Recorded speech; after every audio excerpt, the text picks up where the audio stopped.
Standing in my late uncle's dusty shop, my cousins laughed. "Enjoy your inheritance of junk. We got the mansion and money." I smiled and said thank you.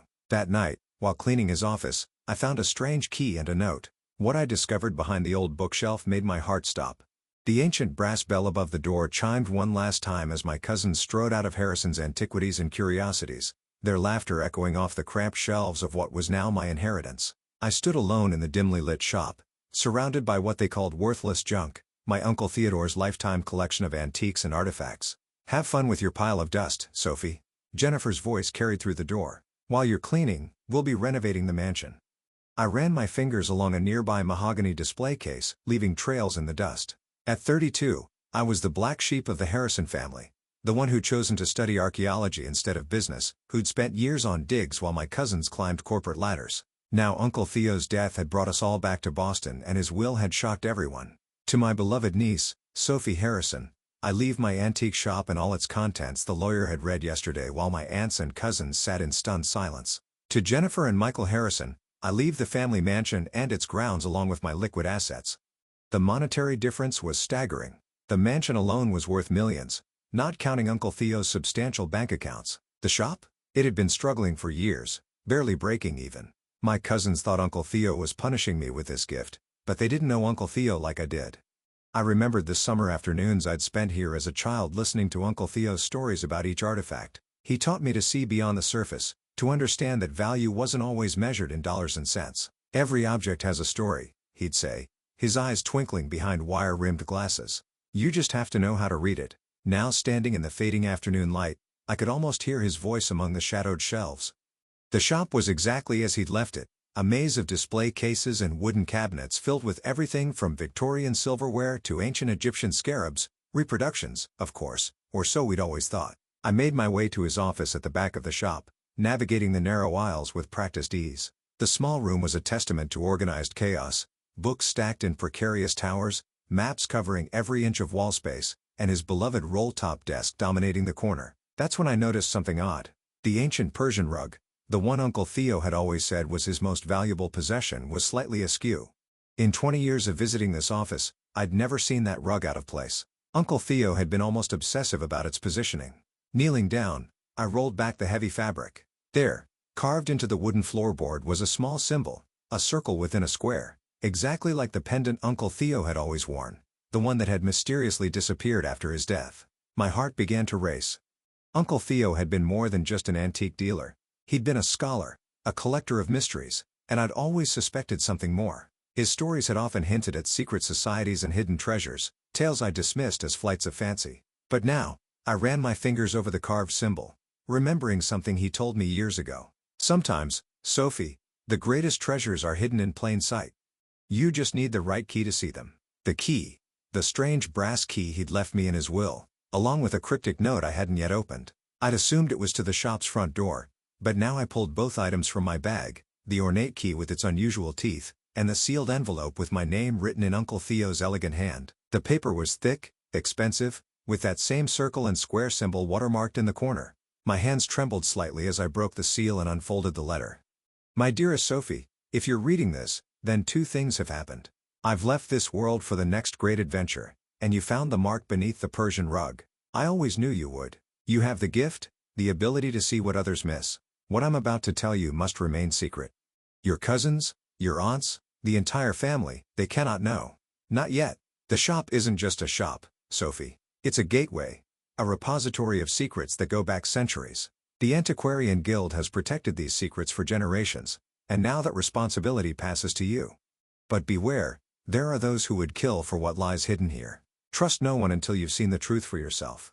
Use the key, follow the signs, and remember what I taught you about reading the stories in objects. The first step is behind my bookshelf, the one with the treatise on Mediterranean pottery. The key will fit a lock you cannot see until you know where to look. All my love and all my trust, Uncle Theo. P.S. If Jennifer and Michael are being their usual charming selves about the inheritance, don't let it bother you. They have no idea what they've missed. I read the letter 3 times, my mind spinning. The Antiquarian Guild, hidden secrets. It sounded impossible, like something from a movie, but Uncle Theo had never been one for practical jokes in that symbol. Standing up, I moved to the bookshelf he'd mentioned. It looked ordinary enough, old volumes on pottery, archaeology, and art history. But when I ran my fingers along the edges, I felt something. A slight irregularity in the wooden frame right at eye level. Looking closer, I noticed tiny marks carved into the wood so faint they were nearly invisible. They formed a pattern similar to the one on the floor, but more complex. In the center was a small depression that looked like my hands shaking. I inserted the brass key. It fit perfectly. But before I could turn it, I heard voices outside the shop. Loud, angry voices. Through the office window, I saw 3 men in dark suits examining the shop's facade. They weren't family and they definitely weren't customers. "The old man's dead," one said, his voice muffled through the glass. "If it's here, now's our chance." I froze, the key still in the lock. Uncle Theo's warning echoed in my mind. There are those who would kill for what lies hidden here. The bell above the shop door chimed. They were inside.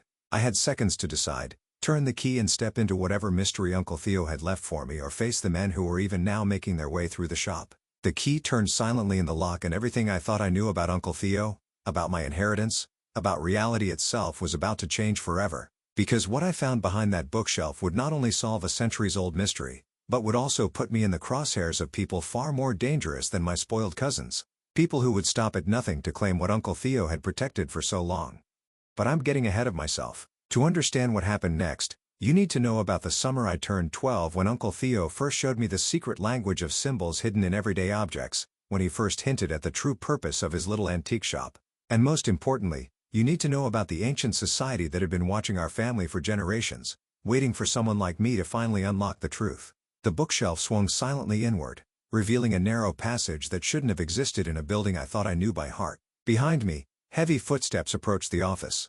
I slipped through the opening, pulling the shelf close just as shadows appeared under the office door. The passage was pitch black for a moment before soft lights activated along the floor, revealing a metal staircase descending into the earth. The air was cool and dry, carrying a faint scent of old paper and something else, something ancient. Above, I heard muffled voices in Uncle Theo's office. "Search everything."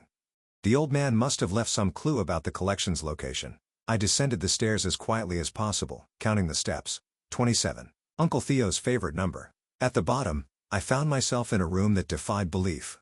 It was vast, far larger than the shop's foundation should have allowed. Climate-controlled glass cases lined the walls filled with artifacts that made my archaeological training scream in disbelief.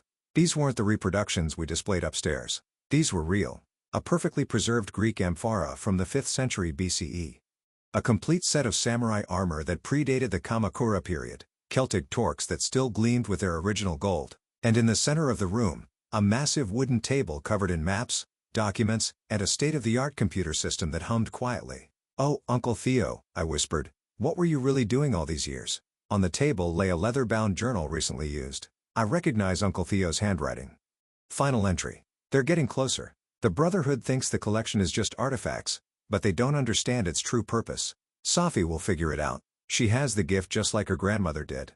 The pattern in the Byzantine mosaic will lead her to." The entry ended abruptly. Next to the journal sat an old photograph I'd never seen before. Uncle Theo, decades younger, standing with a group of distinguished-looking people in front of an ancient temple. They all wore pendants with a circle and square symbol. A loud crash echoed from upstairs. They were tearing the office apart. I quickly scanned the room looking for anything that might explain what I stumbled into. My eyes landed on a Byzantine mosaic fragment mounted on the wall, the one mentioned in Uncle Theo's final entry. Unlike the other artifacts, this piece seemed wrong somehow. The pattern didn't follow traditional Byzantine designs. Drawing on my training, I studied the mosaic's geometry. The tiles formed repeating patterns that seemed random at first, but as I looked closer, I realized they were a code. Numbers and letters hidden in plain sight using an ancient cipher system I studied during my doctorate. When translated, they read, "The collection guards the gate guards the truth. In unity lies the key to both." Below the mosaic sat an ancient wooden chest, its surface carved with the same circle and square symbol. Unlike everything else in the room, this chest had gathered dust as if Uncle Theo had wanted it to appear unremarkable. My hands trembled as I opened it. Inside lay hundreds of letters, documents, and photographs dating back centuries. Each bore the symbol of what I now realized must be the Antiquarian Guild. As I read through them, an incredible story emerged. The Guild wasn't just a society of collectors. They were guardians protecting artifacts that proved an alternative history of human civilization, Evidence of advanced ancient knowledge that could revolutionize our understanding of the past and possibly threaten the foundations of modern power structures. A sealed envelope addressed to me sat at the bottom of the chest. Inside was a USB drive and another note from Uncle Theo. Suffy, if you're reading this, you found the true inheritance. The collection isn't just artifacts. It's proof. Proof that human civilization is far older and more advanced than we've been led to believe. Proof that certain technologies and knowledge have been rediscovered and lost multiple times throughout history. The Brotherhood of the New Dawn wants to use these artifacts to control this knowledge to maintain their power over history itself. The Guild has fought them for centuries, preserving the truth until humanity is ready for it. Your cousins got the mansion because that's what they value, material wealth. But you, my dear, have inherited something far more precious, the truth and the responsibility to protect it. The USB drive contains everything you need. Accounts, contacts, security protocols. The Guild will reach out once you've processed this information. Trust them, but verify everything. Remember what I taught you about questioning even the most basic assumptions. Your grandmother was one of our greatest members before she disappeared. Now you know why I spent so much time training you, preparing you for this moment. The gift runs in our blood, the ability to see patterns others miss, to read the stories hidden in ancient things. I'm sorry I couldn't tell you this in person. If you're reading this, it means the Brotherhood finally caught up with me, but they don't know about you. Use that advantage wisely. All my love, Uncle Theo. Yes. Check the inventory list carefully. Some of our most important pieces are disguised as worthless reproductions in the shop above, right under their noses, just where they'd never think to look.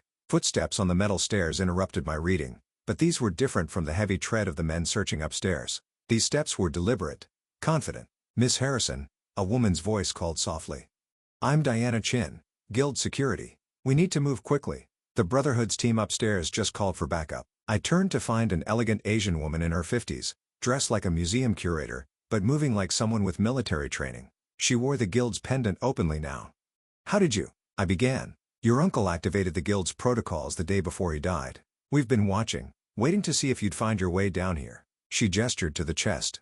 Do you understand what you've inherited? I'm starting to. I replied, thinking of all the times Uncle Theo had tested me, trained me without my knowing it. It's not just artifacts, is it? It's responsibility, knowledge, and power.